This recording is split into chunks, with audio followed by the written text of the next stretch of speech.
In the Middle Ages, soldiers went into battle clad in metal plates to shield their bodies against injury.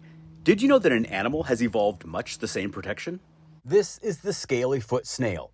You've never come across this beauty because these gastropods live deep in the Indian Ocean, roughly 9,500 feet below the ocean's surface, where the pressure is more than 300 times that of Earth's atmosphere at sea level.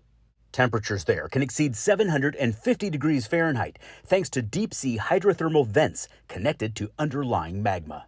Only the strong can survive here.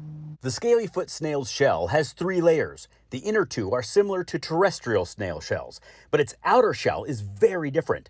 The scaly-foot snail is the only known living animal that incorporates metal into its exoskeleton, specifically iron sulfides.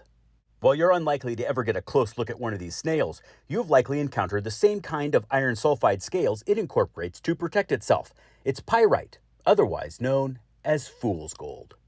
The scaly-foot snail also uses the same iron sulfides to generate individual metallic scales to cover its fleshy lower body, called its foot. For this reason, it has been dubbed a sea pangolin, a kind of scaly anteater found in sub-Saharan Africa. If you're interested, I covered the pangolin here.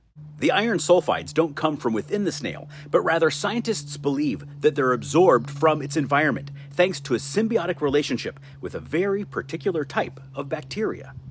The bacteria lives in and on the snail's body. It isn't bothered by the toxic sulfides pouring out of the superheated vents, which it takes in, mineralizes, and then converts to something solid that the snail can wear. These metallic scales don't just protect the snail from crabs and other hungry predators, they also reflect the powerfully high temperatures emanating from the boiling hydrothermal vents, ensuring the snail doesn't overheat. And not only does this bacteria protect the snail on the outside, it's also responsible for feeding the animal on the inside.